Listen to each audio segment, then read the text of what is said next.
often seen taping new flyers to street poles that had long since stopped attracting attention. The world had forgotten Lena Carver. But Martin never did.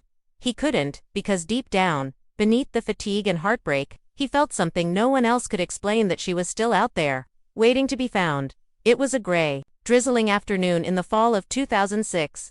The kind of day that soaked into your bones and seemed to blur time itself. Martin Carver was now in his early 60s, thinner, quieter, and worn down by 2 decades of unanswered questions. That day, he found himself driving aimlessly through the back roads outside Red Hollow, following no particular route. Some days, when the weight became too much to bear, he just drove. It gave him a strange comfort. He passed forgotten barns, crumbling gas stations, and stretches of pine forest that looked exactly the same as they had in 1986.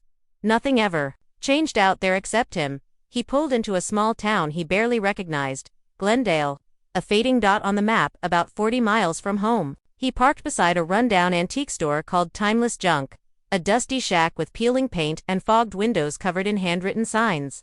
VHS, vinyls, oddities, estate items, everything has a story. Martin wasn't planning on stopping, but something made him turn the ignition off and step inside. The air inside the shop smelled like old newspapers and mold.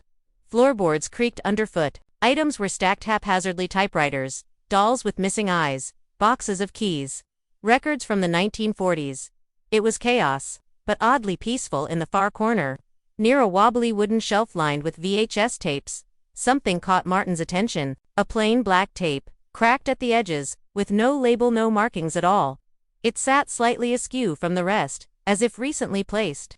He picked it up and felt a chill crawl across his skin. The store owner, a gaunt man in his 70s, didn't even look up from his newspaper when Martin asked how much it was. $1, he mumbled.